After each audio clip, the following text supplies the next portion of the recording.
നമസ്കാരം, ഏവർക്കും PSC today YouTube ചാനലിലേക്ക് സ്വാഗതം. നമ്മൾ ഇന്ന് നോക്കാൻ പോകുന്നത് SCERT ടെക്സ്റ്റ് ബുക്കിലെ 5ാം ക്ലാസ്സിലെ സാമൂഹ്യ ശാസ്ത്രത്തിന്റെ 2ാം ഭാഗത്തിലെ 9 മുതൽ 11 വരെയുള്ള ചാപ്റ്ററുകളാണ്.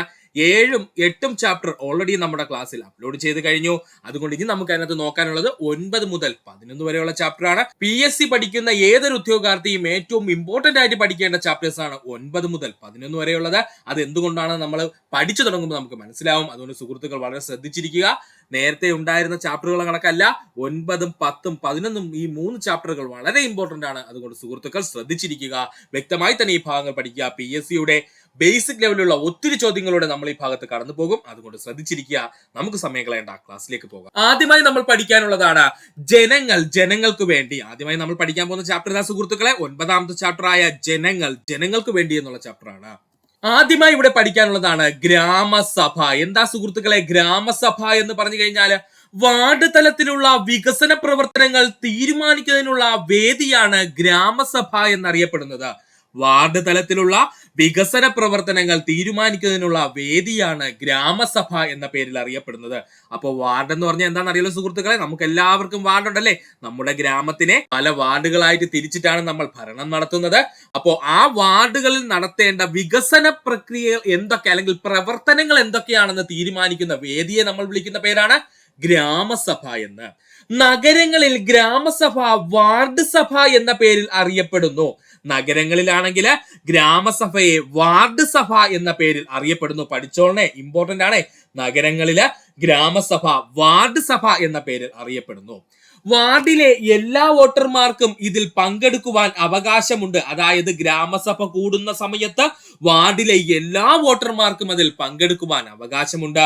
വാർഡിലെ വോട്ടർമാർക്കെല്ലാം തങ്ങളുടെ അഭിപ്രായങ്ങൾ ഗ്രാമസഭയിൽ പറയുവാൻ കഴിയും. വാർഡിലെ വോട്ടർമാർക്കെല്ലാം തങ്ങളുടെ അഭിപ്രായങ്ങൾ ഗ്രാമസഭയിൽ പറയുവാൻ കഴിയും. വാർഡിൽ നടക്കേണ്ട വികസന പ്രവർത്തനങ്ങൾ ജനങ്ങൾ ഗ്രാമസഭയിൽ ചർച്ച ചെയ്യുന്നു. അപ്പോൾ എന്താണ് ഗ്രാമസഭയിൽ പ്രധാനമായിട്ട് ചർച്ച ചെയ്യുന്നതെന്ന് ചോദിച്ചു കഴിഞ്ഞാൽ, വാർഡിൽ നടക്കേണ്ട വികസന പ്രവർത്തനങ്ങളെ പറ്റിയിട്ട് ജനങ്ങളാണ് ഇവിടെ ഗ്രാമസഭയില് ചർച്ച ചെയ്യുന്നത്. ഇത്തരം പ്രവർത്തനങ്ങൾക്ക് നേതൃത്വം നൽകുന്നത് ആ വാർഡിൽ നിന്നും ജനങ്ങൾ തിരഞ്ഞെടുത്ത ജനപ്രതിനിധി ആയിരിക്കും. പഠിച്ചോളണേ, ഇമ്പോർട്ടന്റ് ആണ്. അപ്പൊ ഗ്രാമസഭയുടെ പ്രവർത്തനങ്ങൾക്ക് നേതൃത്വം നൽകുന്നത് ആരാ സുഹൃത്തുക്കളെ? ആ വാർഡിൽ നിന്നും ജനങ്ങൾ തിരഞ്ഞെടുത്ത പ്രതിനിധിയായിരിക്കും. ഇങ്ങനെ ഗ്രാമസഭകൾക്ക് നേതൃത്വം നൽകുന്ന വാർഡുകളിൽ നിന്നും തിരഞ്ഞെടുക്കപ്പെട്ട ജനപ്രതിനിധിയെ നമ്മൾ വിളിക്കുന്ന പേരാണ് വാർഡ് മെമ്പർമാർ, അല്ലെങ്കിൽ വാർഡ് മെമ്പർ. പഠിക്കുക സുഹൃത്തുക്കളെ, ഇമ്പോർട്ടന്റ് ആണ്. ഗ്രാമസഭയിലെ പ്രവർത്തനങ്ങളെ നിയന്ത്രിക്കുന്നത് ആര് എന്ന് ചോദിച്ചു കഴിഞ്ഞാൽ അത് വാർഡ് മെമ്പർ ആണ്. വാർഡ് മെമ്പർ ആരാണെന്ന് ചോദിച്ചു കഴിഞ്ഞാൽ ഓരോ വാർഡിൽ നിന്നും ജനങ്ങൾ തിരഞ്ഞെടുക്കുന്ന ജനപ്രതിനിധികളെ അറിയപ്പെടുന്ന പേരാണ് വാർഡ് മെമ്പർമാർ. കൺഫ്യൂഷൻ ഇല്ലല്ലോ.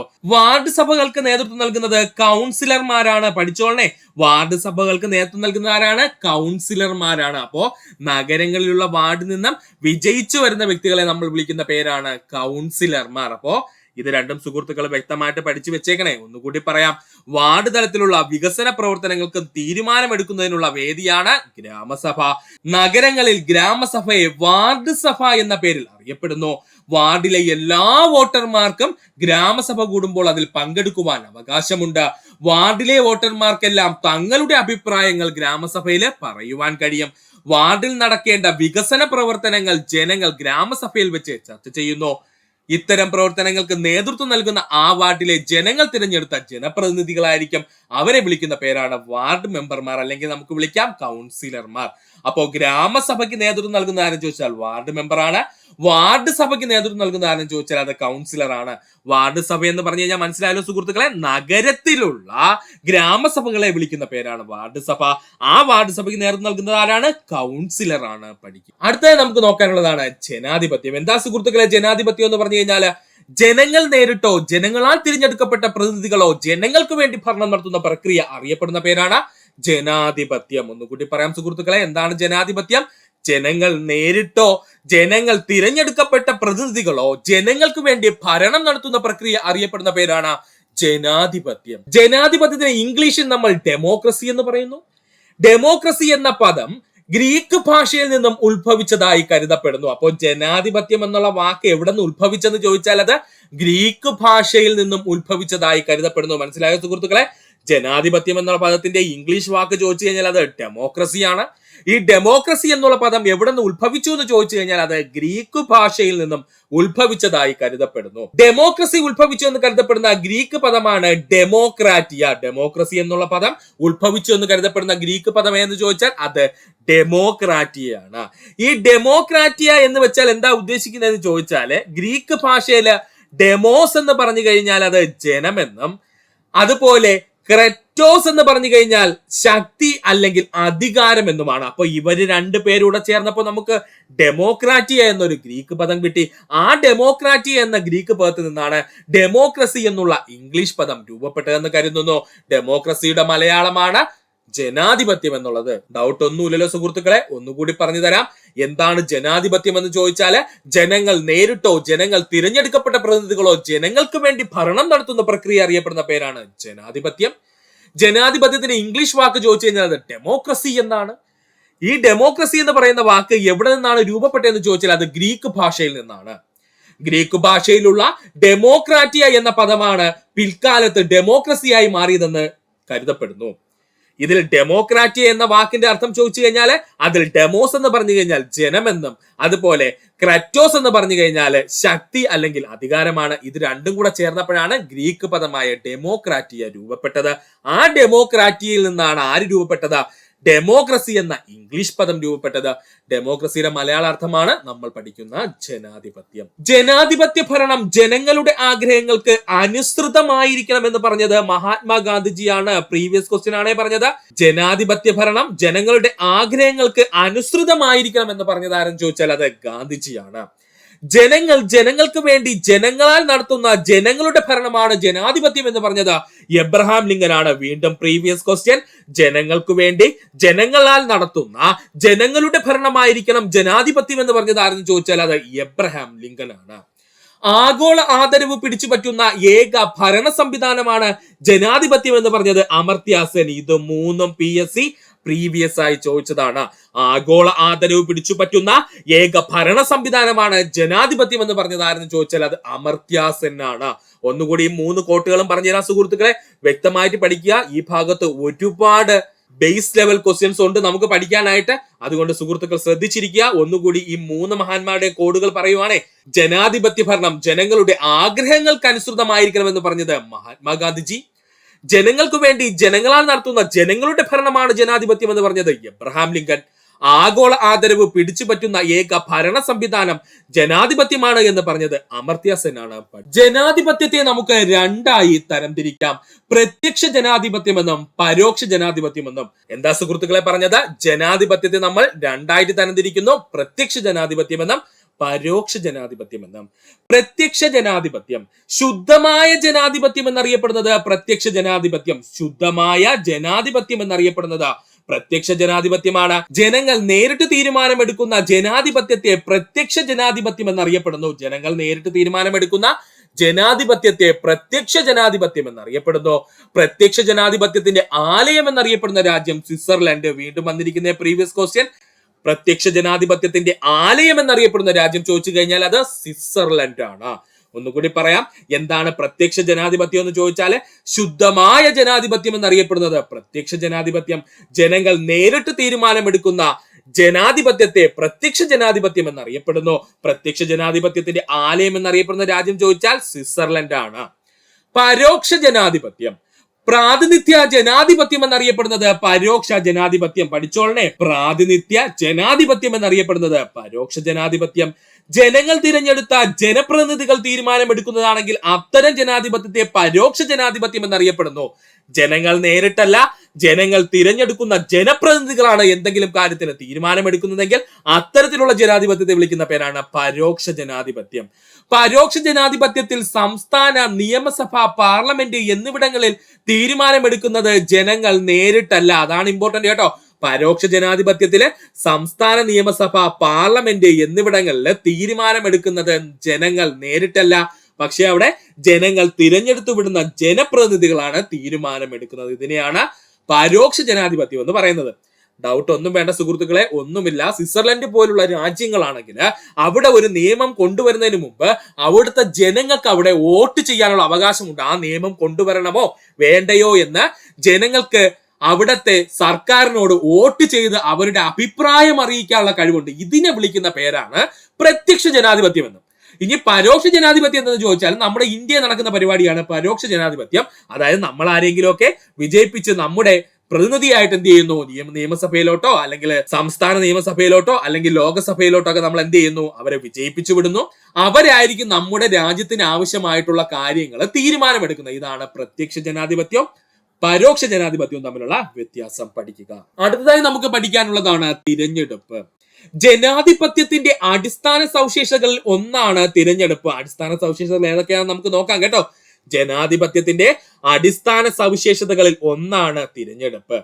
രാജ്യത്തിലെ പൗരന്മാർ അവരെ ഭരിക്കേണ്ട ജനപ്രതിനിധികളെ തിരഞ്ഞെടുക്കുന്ന പ്രക്രിയ അറിയപ്പെടുന്ന പേരാണ് തിരഞ്ഞെടുപ്പ്. രാജ്യത്തെ പൗരന്മാർ അവരെ ഭരിക്കേണ്ട ജനപ്രതിനിധികളെ തിരഞ്ഞെടുക്കുന്ന പ്രക്രിയ അറിയപ്പെടുന്ന പേരാണ് തിരഞ്ഞെടുപ്പ്. ഇന്ത്യയിൽ സാർവത്രിക പ്രായപൂർത്തി വോട്ടവകാശത്തിന്റെ അടിസ്ഥാനത്തിലാണ് തിരഞ്ഞെടുപ്പ് നടക്കുന്നത്. ഇമ്പോർട്ടന്റ് പോയിന്റ് ആണ്. ഈ ഇടയ്ക്ക് നടന്ന ഏതൊക്കെ എക്സാമിൽ കണ്ടിരുന്നോ, ഇന്ത്യയിൽ സാർവത്രിക പ്രായപൂർത്തി വോട്ടവകാശത്തിന്റെ അടിസ്ഥാനത്തിലാണ് തിരഞ്ഞെടുപ്പ് നടക്കുന്നത്. 18 വയസ്സ് പൂർത്തിയായ എല്ലാ ഇന്ത്യൻ പൗരന്മാർക്കും വോട്ടവകാശമുണ്ട്. പ്രീവിയസ് ക്വസ്റ്റ്യൻ വീണ്ടും വന്നിരിക്കുന്നു. 18 വയസ്സ് പൂർത്തിയായ എല്ലാ ഇന്ത്യൻ പൗരന്മാർക്കും വോട്ടവകാശമുണ്ട്. പ്രാദേശിക ഭരണകൂടത്തിലേക്കും നിയമസഭകളിലേക്കും ലോക്സഭകളിലേക്കും ജനങ്ങൾക്ക് പ്രതിനിധികളെ തിരഞ്ഞെടുപ്പിലൂടെ തിരഞ്ഞെടുക്കാം. ഏതൊക്കെ മേഖലയിലേക്കാണ് ജനങ്ങൾക്ക് ജനപ്രതിനിധികളെ തിരഞ്ഞെടുക്കാൻ കഴിയുന്നത്? പ്രാദേശിക ഭരണകൂടത്തിലേക്ക് അല്ലെങ്കിൽ നമ്മുടെ പ്രദേശത്തുള്ള ഭരണകൂടങ്ങളിലേക്ക്, നിയമസഭയിലേക്കും ലോകസഭയിലേക്കും ജനങ്ങൾക്ക് പ്രതിനിധികളെ തിരഞ്ഞെടുക്കാം. ഒന്നുകൂടി പറയാം സുഹൃത്തുക്കളെ, തിരഞ്ഞെടുപ്പ് എന്ന് പറഞ്ഞു കഴിഞ്ഞാൽ ജനാധിപത്യത്തിന്റെ അടിസ്ഥാന സവിശേഷതകൾ ഒന്നാണ് തിരഞ്ഞെടുപ്പ്. രാജ്യത്തിലെ പൗരന്മാർ അവരെ ഭരിക്കേണ്ട ജനപ്രതിനിധികളെ തിരഞ്ഞെടുക്കുന്ന പ്രക്രിയ അറിയപ്പെടുന്ന പേരാണ് തിരഞ്ഞെടുപ്പ്. ഇന്ത്യയിൽ സാർവത്രിക പ്രായപൂർത്തി വോട്ടവകാശത്തിന്റെ അടിസ്ഥാനത്തിലാണ് തിരഞ്ഞെടുപ്പ് നടക്കുന്നത്. ഇമ്പോർട്ടന്റ് പോയിന്റ് ആണ്. കുറച്ച് ക്വസ്റ്റ്യൻ പേപ്പറുകൾ കണ്ടിരുന്നു. 18 വയസ്സ് പൂർത്തിയാക്കിയ എല്ലാ ഇന്ത്യൻ പൗരന്മാർക്കും വോട്ടവകാശമുണ്ട്. Previous question. പ്രാദേശിക ഭരണകൂടങ്ങളിലേക്കും അതുപോലെ തന്നെ നിയമസഭയിലേക്കും ലോക്സഭയിലേക്കും ജനങ്ങൾക്ക് പ്രതിനിധികളെ തിരഞ്ഞെടുപ്പിലൂടെ തിരഞ്ഞെടുക്കുവാൻ കഴിയുന്നു. അടുത്തതാണ് നമ്മൾ ഏറ്റവും ഇമ്പോർട്ടന്റ് ആയിട്ട് പഠിക്കേണ്ടുള്ളത് തിരഞ്ഞെടുപ്പിന്റെ ഘട്ടങ്ങൾ. ഇത് ഇമ്പോർട്ടന്റ് ആണ്. ഉറപ്പായും നമ്മുടെ PSC എക്സാമിന് ഇങ്ങനെ ഒരു ക്വസ്റ്റ്യൻ കാണും. അതുകൊണ്ട് സുഹൃത്തുക്കൾ വ്യക്തമായിട്ട് ഈ ഭാഗം പഠിച്ചിട്ട് പോവുക. പ്രത്യേകിച്ച് LDCയും LGSും ഉള്ള സുഹൃത്തുക്കൾ വ്യക്തമായിട്ട് ഇത് പഠിക്കുക. തിരഞ്ഞെടുപ്പിലെ ഘട്ടങ്ങൾ ഏതൊക്കെയാണ്? തിരഞ്ഞെടുപ്പ് ഘട്ടങ്ങൾ എന്ന് നമുക്ക് നോക്കാം.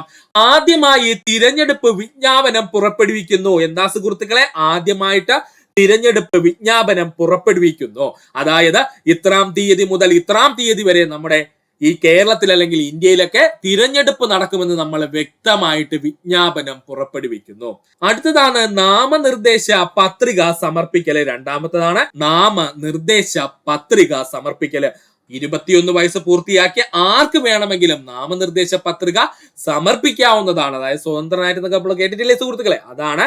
അപ്പോ രാഷ്ട്രീയ പാർട്ടികളുടെ പിൻബലമുള്ള ആർക്കോ അല്ലെങ്കിൽ സ്വതന്ത്രനായിട്ടോ ആർക്ക് വേണമെങ്കിലും എന്താണ് നാമനിർദ്ദേശ പത്രിക സമർപ്പിക്കുവാൻ കഴിയും. നാമനിർദ്ദേശ പത്രികകളുടെ സൂക്ഷ്മ പരിശോധനയാണ് മൂന്നാം ഘട്ടം. അപ്പോൾ നമ്മൾ കൊടുക്കുന്ന നാമനിർദ്ദേശ പത്രികയിൽ ഒരുപാട് നമ്മളെ പറ്റിയുള്ള വിവരങ്ങൾ കാണും. ഈ വിവരങ്ങളെല്ലാം ശരിയാണോ എന്ന് നമ്മൾ എന്ത് ചെയ്യണം? നാമനിർദ്ദേശ പത്രികയിലൂടെ സൂക്ഷ്മ പരിശോധന നടത്തേണ്ടതുണ്ട്. അതിന്റെ ഉദ്യോഗസ്ഥര് ആ നാമനിർദ്ദേശ പത്രികയുടെ സൂക്ഷ്മ പരിശോധന നടത്തും.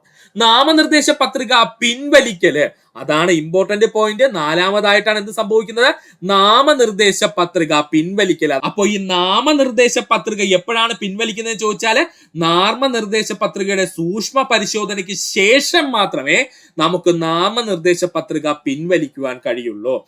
നാമനിർദ്ദേശ പത്രിക പിൻവലിച്ചു കഴിഞ്ഞു. അതോടുകൂടി പിന്നെ തിരഞ്ഞെടുപ്പിലേക്ക് നമ്മൾ കടക്കുകയാണ്. അതിനുശേഷമാണ് വോട്ടെടുപ്പ് നടക്കുന്നത്. വോട്ടെടുപ്പിന് ശേഷം എന്താ സംഭവിക്കുന്നത്? നമുക്ക് എല്ലാവർക്കും അറിയാം. വോട്ടെണ്ണലും ഫലപ്രഖ്യാപനവും. ആറാമതായിട്ടാണ് വോട്ടെണ്ണലും ഫലപ്രഖ്യാപനവും. ഒന്നുമില്ല സുഹൃത്തുക്കളെ, സിമ്പിൾ ആണ്. ആദ്യമായിട്ട് നമ്മൾ തിരഞ്ഞെടുപ്പിലേക്ക് പങ്കെടുക്കാൻ പോകുന്നെന്ന് കരുതുക. അപ്പോൾ ആദ്യം നമ്മൾ എന്താണ് അറിയേണ്ടത്? എന്നു മുതൽ എന്നു വരെയാണ് തിരഞ്ഞെടുപ്പ് നടക്കുന്നതെന്ന് അറിയുക. അപ്പോൾ തിരഞ്ഞെടുപ്പ് വിജ്ഞാനവും അത് പുറപ്പെടുവിക്കലുമാണ് ഒന്നാമത് നടക്കുന്നത്. രണ്ടാമത് നമ്മൾ മത്സരത്തിന് പങ്കെടുക്കാൻ പോവുകയാണ്. അതിനുവേണ്ടി നമ്മുടെ എല്ലാ ഡീറ്റെയിൽസും അടങ്ങുന്ന നാമനിർദ്ദേശ പത്രിക നമ്മൾ സമർപ്പിക്കണം. അതിനകത്ത് നമ്മളെ ഭൂരിഭാഗം ഡീറ്റെയിൽസും കാണും കേട്ടോ. അതെല്ലാം നമ്മൾ സമർപ്പിക്കുന്നതാണ് രണ്ടാമത്തത്. മൂന്നാമത് നാമനിർദ്ദേശ പത്രികയുടെ സൂക്ഷ്മ പരിശോധന. അതിനു വേണ്ടിയിട്ടുള്ള ഉദ്യോഗസ്ഥന്മാര് നമ്മുടെ നാമനിർദ്ദേശ പത്രികയിൽ കൊടുത്തിരിക്കുന്നത് ശരിയാണോ എന്ന് സൂക്ഷ്മ പരിശോധന നടത്തുന്നു. അതിനുശേഷം നമ്മുടെ കൂടെയുള്ള ആർക്കെങ്കിലും വേണമെങ്കിൽ നാമനിർദ്ദേശ പത്രിക പിൻവലിക്കാവുന്നതാണ്. ഇല്ലെന്നുണ്ടെങ്കിൽ ഇപ്പൊ നാമനിർദ്ദേശ പത്രികയിൽ എന്തെങ്കിലും തെറ്റുണ്ടെങ്കിൽ ഉറപ്പായിട്ടും അവർ റിജക്ട് ചെയ്യും കേട്ടോ. ഉദ്യോഗസ്ഥർ അത് റിജക്ട് ചെയ്യും. അല്ലാത്തവർക്കുണ്ടെങ്കിൽ എന്ത് ചെയ്യാം? നാമനിർദ്ദേശ പത്രിക പിൻവലിക്കാം. ഈ നാമനിർദ്ദേശ പത്രിക പിൻവലിക്കുന്ന ഡേറ്റ് കഴിഞ്ഞതോടുകൂടി പിന്നെ വോട്ടെടുപ്പ് ആരംഭിക്കുന്നു. വോട്ടെടുപ്പ് കഴിഞ്ഞ് കഴിഞ്ഞാൽ പിന്നെ വോട്ടെണ്ണലും ഫലപ്രഖ്യാപനവുമാണ്. ഇത് സുഹൃത്തുക്കൾ വ്യക്തമായിട്ട് പഠിക്കും. ജനാധിപത്യത്തിന്റെ നിലനിൽപ്പിന് ആവശ്യമായ ഘടകങ്ങളെ പറ്റിയാണ് നമ്മൾ ഇനി പഠിക്കാൻ പോകുന്നത്. ജനാധിപത്യത്തിന്റെ നിലനിൽപ്പിന് ആവശ്യമായ ഘടകങ്ങളുടെ എണ്ണം 6 ജനാധിപത്യത്തിന്റെ നിലനിൽപ്പിന് ആവശ്യമായ ഘടകങ്ങളുടെ എണ്ണം 6. അവ ഏതൊക്കെയാണെന്ന് നമുക്ക് നോക്കാം. തിരഞ്ഞെടുപ്പ്, നിയമവാഴ്ച, അവകാശങ്ങൾ, സാമൂഹ്യ സാമ്പത്തിക നീതി, മാധ്യമങ്ങൾ, പ്രതിപക്ഷം. ഒന്നുകൂടി പറയാം സുഹൃത്തുക്കളെ, ജനാധിപത്യത്തിന് നിലനിൽപ്പിന് ആവശ്യമായ ഘടകങ്ങൾ ചോദിച്ചു കഴിഞ്ഞാൽ അത് 6 ഘടകങ്ങളാണ്. അവ ഏതൊക്കെയെന്ന് ചോദിച്ചു കഴിഞ്ഞാൽ തിരഞ്ഞെടുപ്പ്, നിയമവാഴ്ച, അവകാശങ്ങൾ, സാമൂഹ്യ സാമ്പത്തിക നീതി, മാധ്യമങ്ങൾ, പ്രതിപക്ഷം. ഒന്നുകൂടി പറയാം, മോസ്റ്റ് ഇമ്പോർട്ടന്റ് പോയിന്റ് ആണേ പറഞ്ഞത്. ജനാധിപത്യത്തിന് നിലനിൽപ്പിന് ആവശ്യമായ ഘടകങ്ങൾ ചോദിച്ചു കഴിഞ്ഞാൽ ഏതൊക്കെയാണ്? അത് 6 ഘടകങ്ങളാണ്. തിരഞ്ഞെടുപ്പ്, നിയമവാഴ്ച, അവകാശങ്ങൾ, സാമൂഹ്യ സാമ്പത്തിക നീതി, മാധ്യമങ്ങൾ, പ്രതിപക്ഷം എന്നിവയാണ്. ആദ്യമായി നമുക്ക് പഠിക്കാനുള്ളതാണ് നിയമവാഴ്ച. ഒത്തിരി സുഹൃത്തുക്കളെങ്കിലും കേട്ടിരിക്കും. നിയമവാഴ്ച എന്താണെന്നുള്ളത് നമുക്ക് നോക്കാം. നിയമവാഴ്ച: എല്ലാവരും നിയമത്തിന് മുന്നിൽ തുല്യരാണ്. നിയമങ്ങൾ അനുസരിക്കാൻ എല്ലാവർക്കും ബാധ്യതയുണ്ട്. ആരും നിയമത്തിന് അതീതരല്ല. ഇതിനെയാണ് നിയമവാഴ്ച എന്നറിയപ്പെടുന്നത്. 3 പ്രധാനപ്പെട്ട പോയിന്റ്സ് ആണ് ഇവിടെ പറഞ്ഞത്. എല്ലാവരും നിയമത്തിന് മുന്നിൽ തുല്യരാണ്. നിയമങ്ങൾ അനുസരിക്കാൻ എല്ലാവർക്കും ബാധ്യതയുണ്ട്. ആരും നിയമത്തിന് അതീതരല്ല. ഇത് 3മാണ് നിയമവാഴ്ച കൊണ്ട് ഉദ്ദേശിക്കുന്നത്. ഒന്നുകൂടി പറഞ്ഞുതരാം സുഹൃത്തുക്കളെ, എന്താണ് നിയമവാഴ്ച കൊണ്ട് ഉദ്ദേശിക്കുന്നതെന്ന് ചോദിച്ചാല് ഒന്നാമത്തെ പോയിന്റ് എന്താണ്? എല്ലാവരും നിയമത്തിന് മുന്നിൽ തുല്യരാണ്. രണ്ടാമത്തെ പോയിന്റ് എന്താണ്? നിയമങ്ങൾ അനുസരിക്കാൻ എല്ലാവർക്കും ബാധ്യതയുണ്ട്. മൂന്നാമത്തെ പോയിന്റ് എന്താ സുഹൃത്തുക്കളെ? ആരും നിയമത്തിന് അതീതരല്ല. ഇതിനെയാണ് നിയമവാഴ്ച എന്നറിയപ്പെടുന്നത്. നിയമവാഴ്ചയ്ക്ക് പ്രധാനപ്പെട്ട ഉദാഹരണം ചോദിച്ചാൽ ട്രാഫിക് നിയമങ്ങൾ, IPC നിയമങ്ങൾ, എക്സൈസ് നിയമങ്ങൾ. ട്രാഫിക് നിയമങ്ങള്, IPC നിയമങ്ങള്, എക്സൈസ് നിയമങ്ങള്. ഇത്രയുമാണ് നിയമവാഴ്ചയ്ക്ക് ഉദാഹരണമായിട്ട് നമ്മൾ പറയുന്ന നിയമങ്ങൾ എന്ന് പറയുന്നത്. എക്സാമ്പിൾ ആയിട്ട് പറഞ്ഞു കഴിഞ്ഞാൽ ഒന്നുമില്ല. നമ്മളിപ്പോൾ ട്രാഫിക് നിയമം എടുക്കുകയാണെന്ന് കരുതുക. നമുക്ക് തോന്നുന്ന പോലെ റോഡിൽ കൂടി വാഹനങ്ങൾ ഓടിച്ചുകൊണ്ട് നടക്കാൻ പറ്റുമോ സുഹൃത്തുക്കളെ? പറ്റില്ല. അപ്പോൾ നമ്മൾ എന്ത് ചെയ്യണം? ട്രാഫിക് നിയമങ്ങൾ കൃത്യമായി പാലിച്ചു മാത്രമേ വാഹനങ്ങൾ ഓടിക്കാൻ കഴിയുള്ളൂ. അത് നമ്മുടെ ബാധ്യതയാണ്. അതുപോലെ തന്നെ നമ്മൾ അനുസരിക്കുകയും വേണം. എങ്കിൽ മാത്രമേ എല്ലാവരും കൃത്യമായ രീതിയിൽ വാഹനങ്ങൾ ഓടിക്കുള്ളൂ. അതിനു വേണ്ടിയിട്ടാണ് നമ്മൾ ട്രാഫിക് നിയമങ്ങൾ എന്ത് ചെയ്തത്? കൊണ്ടുവന്നത്. ഇപ്പൊ സുഹൃത്തുക്കൾ ഡൗട്ട് മാറിയില്ലേ? ഇതിനെയാണ് നിയമവാഴ്ച എന്നറിയപ്പെടുന്നത്. അടുത്തതാണ് അവകാശങ്ങൾ. വ്യക്തിയുടെയും രാജ്യത്തിന്റെയും പുരോഗതിക്ക് വേണ്ടി രാജ്യം അനുവദിച്ചു കൊടുത്തിട്ടുള്ള സാഹചര്യങ്ങളെയാണ് അവകാശങ്ങൾ എന്നറിയപ്പെടുന്നത്. വ്യക്തിയുടെയും രാജ്യത്തിന്റെയും പുരോഗതിക്ക് വേണ്ടി രാജ്യം അനുവദിച്ചു കൊടുത്തിട്ടുള്ള സാഹചര്യങ്ങളാണ് അവകാശങ്ങൾ എന്ന് അറിയപ്പെടുന്നത്. വിവിധ അവകാശങ്ങൾ ജനങ്ങൾക്ക് ലഭിക്കുന്നതിന് വേണ്ടി ഗവൺമെന്റ് നിയമങ്ങൾ നടപ്പിലാക്കുന്നു. പഠിക്കണേ, വിവിധ അവകാശങ്ങള് ജനങ്ങൾക്ക് ലഭിക്കുന്നതിന് വേണ്ടി ഗവൺമെന്റ് നിയമങ്ങൾ നടപ്പിലാക്കുന്നു. ഇവയെ അവകാശ നിയമങ്ങൾ എന്നും അറിയപ്പെടുന്നു. ഇവയെ അവകാശ നിയമങ്ങൾ എന്ന് അറിയപ്പെടുന്നു. ഒന്നുകൂടി പറയാൻ സുഹൃത്തുക്കളെ, ഒന്നുമില്ല. എന്താണ് അവകാശങ്ങൾ എന്ന് ചോദിച്ചാല് വ്യക്തിയുടെയും രാജ്യത്തിന്റെയും പുരോഗതിക്ക് വേണ്ടി ഒരു രാജ്യം അനുവദിച്ചു കൊടുക്കുന്ന സാഹചര്യങ്ങളെ അവകാശങ്ങൾ എന്നറിയപ്പെടുന്നു. വിവിധ അവകാശങ്ങൾ ജനങ്ങൾക്ക് ലഭിക്കുന്നതിന് വേണ്ടി ഗവൺമെന്റ് നിയമങ്ങൾ നടപ്പിലാക്കുന്നു. ഇവയെ അവകാശ നിയമങ്ങൾ എന്നറിയപ്പെടുന്നു. എക്സാമ്പിൾ ആയിട്ട് പറഞ്ഞു കഴിഞ്ഞാൽ വിദ്യാഭ്യാസ അവകാശ നിയമം. ഇന്ത്യയിലുള്ള ഏതൊരു വ്യക്തിക്കും വിദ്യാഭ്യാസം ലഭിക്കുന്നതിനും അത് സൗജന്യമായി ലഭിക്കുന്നതിനുമുള്ള അവകാശമുണ്ട്.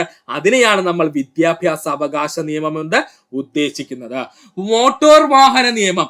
ഇന്ത്യയിലെ ഏതൊരു വ്യക്തിക്ക് വേണമെങ്കിലും കൃത്യമായ ഗവൺമെന്റ് ചട്ടങ്ങളോട് കൂടി തന്നെ എന്ത് ചെയ്യണം? വാഹനങ്ങൾ രജിസ്റ്റർ ചെയ്യാൻ പറ്റണം. അതിനു വേണ്ടിയിട്ടാണ് മോട്ടോർ വാഹന നിയമങ്ങൾ കൊണ്ടുവന്നത്. അതുപോലെ തന്നെയാണ് വിവരാവകാശ നിയമവും വൃദ്ധജന പരിപാലന നിയമവും എല്ലാം വന്നത് കേട്ടോ സുഹൃത്തുക്കളെ.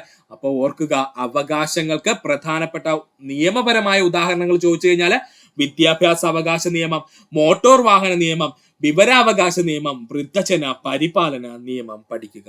അടുത്തതാണ് സാമൂഹ്യ സാമ്പത്തിക നീതി. സാമൂഹ്യ സാമ്പത്തിക നീതി.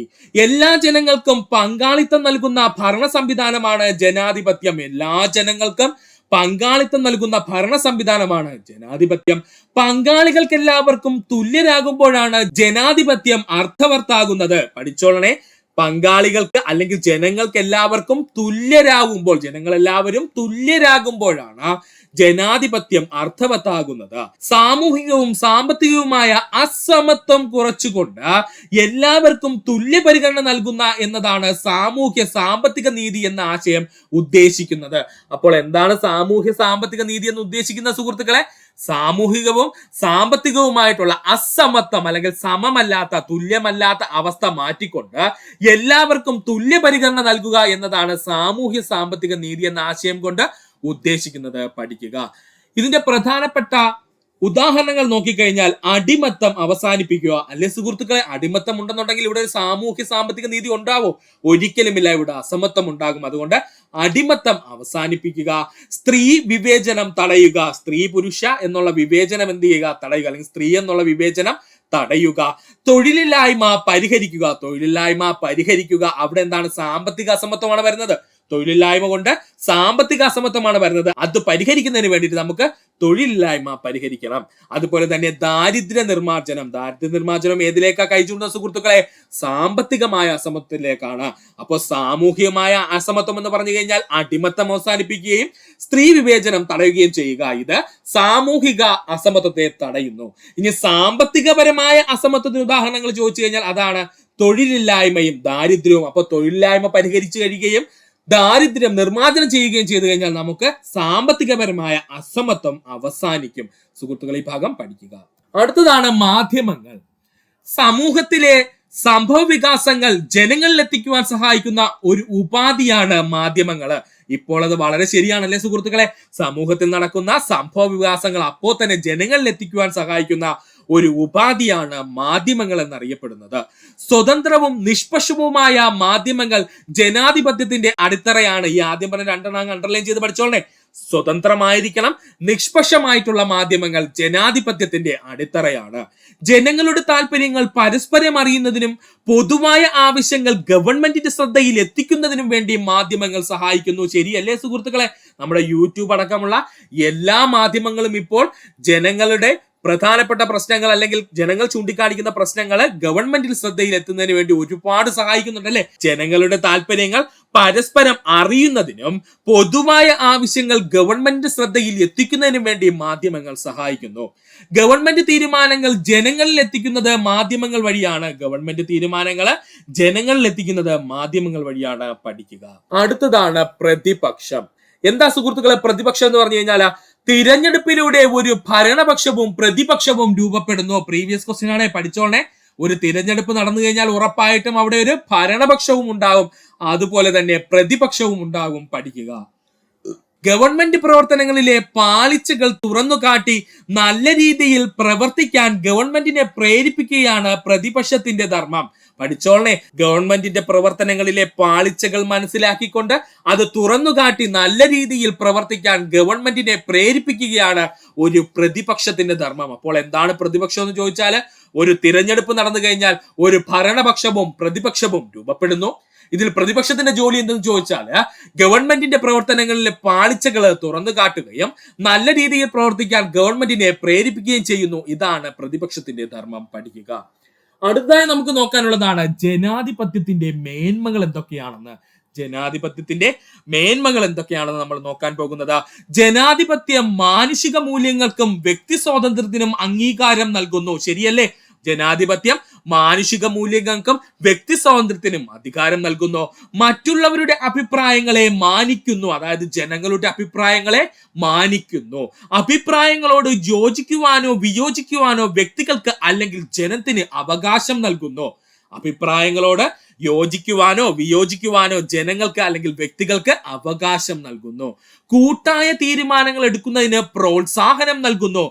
ജനാധിപത്യം കൂട്ടായ തീരുമാനങ്ങൾ എടുക്കുന്നതിന് പ്രോത്സാഹനം നൽകുന്നു.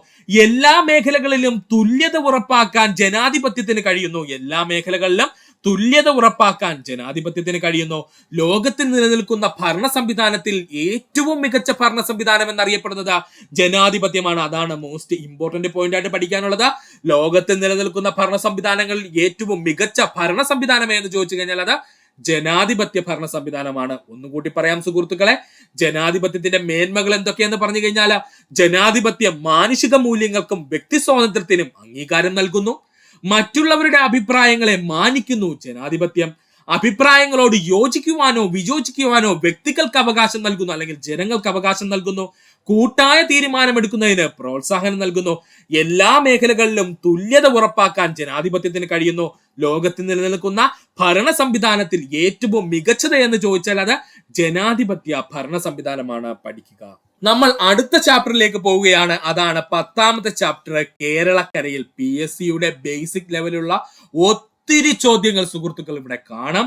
അപ്പോഴാണ് നമുക്ക് മനസ്സിലാവുന്നത്, ഇവിടെ നിന്നൊക്കെയാണ് ഈ ചോദ്യങ്ങളൊക്കെ ചോദിക്കുന്നത് കേട്ടോ സുഹൃത്തുക്കളെ. അപ്പോൾ ഒത്തിരി ചോദ്യങ്ങൾ ഇവിടെ വരുന്നുണ്ട്. അതുകൊണ്ട് ഈ ഭാഗം സുഹൃത്തുക്കൾ ശ്രദ്ധിച്ചിരിക്കുക. 10ാമത്തെ ചാപ്റ്ററാണ് നമ്മൾ നോക്കാൻ പോകുന്നത്, കേരളക്കരയിൽ. കേരളമേ നിന്റെ ഓമനപ്പേർ കേൾക്കെ കോൽമയിൽ കൊള്ളുന്നെന്നുള്ളമെന്നും നീരാളിപ്പച്ച വിരിച്ച വയലുകൾ നീളെ കിടക്കുമുൾ നാടുകളും. ഇത് എഴുതിയതാരെന്ന് ചോദിച്ചാൽ SK പൊറ്റക്കാടാണ്. പഠിച്ചോളണേ, ഇമ്പോർട്ടന്റ് ആണ്. കേരളത്തെ പറ്റി ഇങ്ങനെ വർണ്ണിച്ചതാണെന്ന് ചോദിച്ചാൽ അത് SK പൊറ്റക്കാടാണ്. ഒന്നുകൂടി പറയാം, കേരളമേ നിന്റെ ഓമനപ്പേർ കേൾക്കെ കോൽമയിൽ കൊള്ളുകയാണെന്നുള്ളമെന്നും നീരാളിപ്പച്ച വിരിച്ച വയലുകൾ നീളെ കിടക്കുമുൾ നാടുകളും. ഇങ്ങനെ കേരളത്തെ പറ്റി വിവരിച്ചതാരാ അല്ലെങ്കിൽ വർണ്ണിച്ചതാരാ സുഹൃത്തുക്കളെ? SK പൊറ്റക്കാടാണ്. അദ്ദേഹത്തിന്റെ ഇതുപോലുള്ള കൃതികളൊക്കെ എടുത്ത് ഇങ്ങനെ കോട്ട് ചെയ്തിട്ട് നമുക്ക് ചോദിക്കും കേട്ടോ. PSC ഇതുപോലെ ഒത്തിരി ചോദ്യങ്ങൾ ചോദിക്കാറുണ്ട്. അപ്പോൾ ആ ഭാഗത്ത് നമുക്കൊരു മാർക്ക് കളയാൻ പറ്റില്ല. SK പൊറ്റക്കാടാണ് ഈ കവിത എഴുതിയെന്ന് ഓർക്കുക. കേരളത്തിന്റെ സ്ഥാനം. ഇവിടെ ആദ്യമായി നമ്മൾ പഠിക്കാൻ പോകുന്നതാണ് കേരളത്തിന്റെ സ്ഥാനം. കേരളത്തിന്റെ മാപ്പ് കണ്ടോ സുഹൃത്തുക്കളെ? ഇവിടെ നമുക്ക് ഈസി ആയിട്ട് കേരളത്തിന്റെ സ്ഥാനം കണ്ടുപിടിക്കാൻ പറ്റുമേ. ഇന്ത്യയുടെ തെക്കേ അറ്റത്തായി സ്ഥിതി ചെയ്യുന്ന സംസ്ഥാനങ്ങളിൽ ഒന്നാണ് കേരളം. ശരിയാണല്ലേ സുഹൃത്തുക്കളെ? സദേൺ പാർട്ട് ഓഫ് ഇന്ത്യയല്ലേ നമ്മുടെ കേരളം വരുന്നത്? അല്ലെങ്കിൽ ഇന്ത്യയുടെ ഏറ്റവും തെക്കുവശത്തായി കിടക്കുന്ന സംസ്ഥാനങ്ങൾ ഒന്നാണ് ആര്? കേരളം എന്ന് പറയുന്നത്. കിഴക്ക് പശ്ചിമഘട്ട മലനിരയും പടിഞ്ഞാറ് അറബിക്കടലും സ്ഥിതി ചെയ്യുന്നു. കിഴക്ക് പശ്ചിമഘട്ട മലനിരയും പടിഞ്ഞാറ് ഭാഗത്ത് അറബിക്കടലും സ്ഥിതി ചെയ്യുന്നു. അതിനിടയിലുള്ള ഒരു കൊച്ചു പ്രദേശമാണ് നമ്മുടെ കേരളം എന്ന് പറയുന്നത്. കേരളവുമായി അതിർത്തി പങ്കിടുന്ന സംസ്ഥാനങ്ങൾ ദാ കിടക്കുന്ന കർണാടകവും അതുപോലെ തമിഴ്നാടും. കേരളവുമായി അതിർത്തി പങ്കിടുന്ന മറ്റ് സംസ്ഥാനങ്ങൾ ചോദിച്ചു കഴിഞ്ഞാൽ അത് കർണാടകവും തമിഴ്നാടുമാണ്. കേരളത്തിലെ ജില്ലകളുടെ എണ്ണം 14. നമുക്ക് എല്ലാവർക്കും അറിയാവുന്ന പോയിന്റ് ആണ്. കേരളത്തിലെ ജില്ലകളുടെ എണ്ണം 14.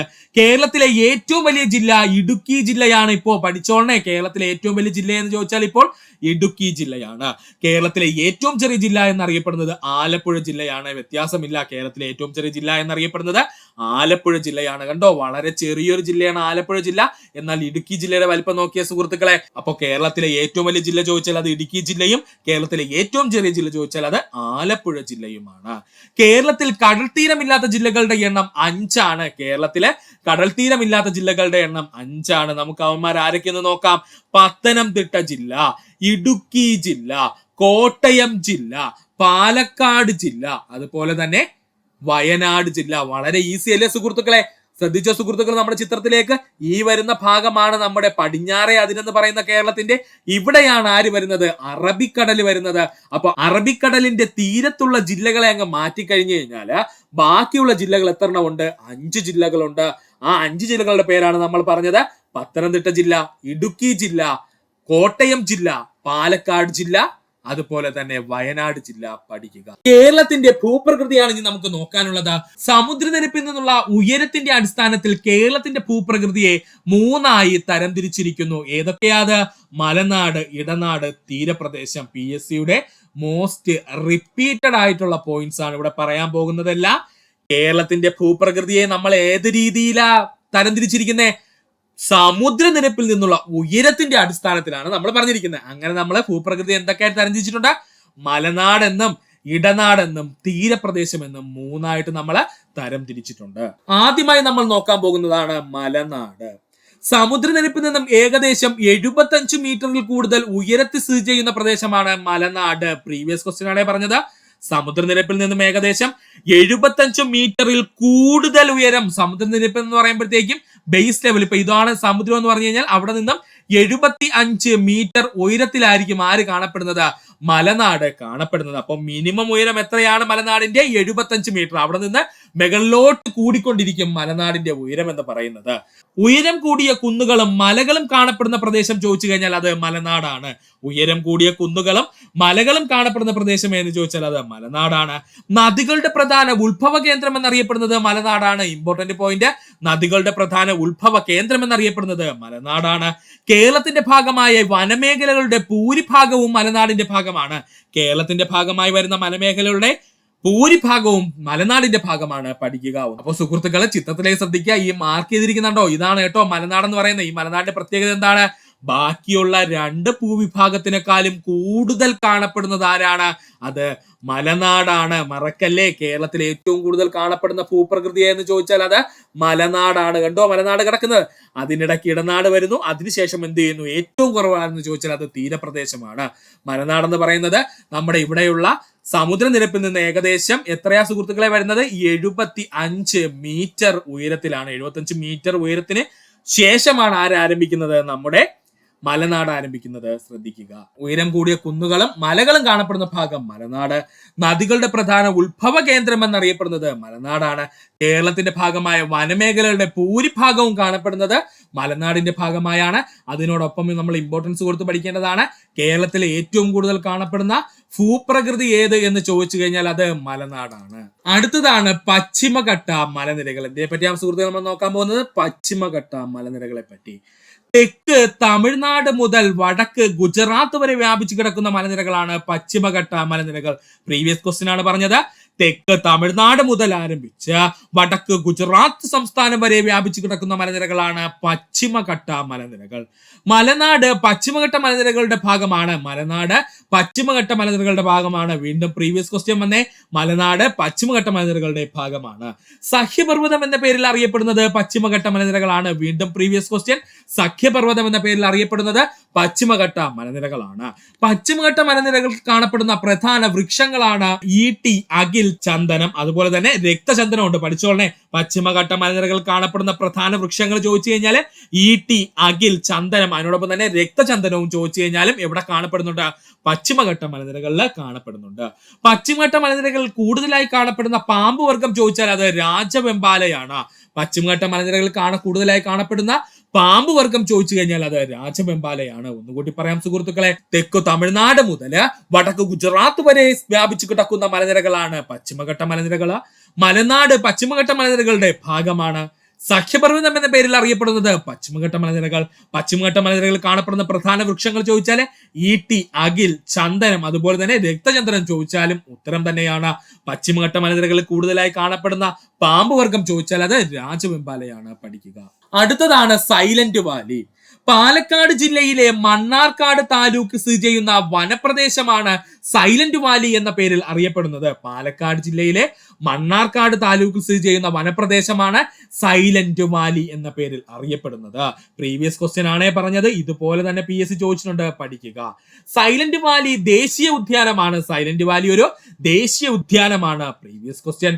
പശ്ചിമഘട്ട മലനിരയുടെ ഭാഗമായാണ് സൈലന്റ് വാലി സ്ഥിതി ചെയ്യുന്നത്. പശ്ചിമഘട്ട മലനിരയുടെ ഭാഗമായിട്ടാണ് സൈലന്റ് വാലി സ്ഥിതി ചെയ്യുന്നത്. പ്രീവിയസ് ക്വസ്റ്റ്യൻ ആണ്. ചീവീടുകൾ അപൂർവമായി കാണുന്നത് കൊണ്ടാണ് സൈലന്റ് വാലി എന്ന പേര് ലഭിച്ചത്. വീണ്ടും പറഞ്ഞിരിക്കുന്നു.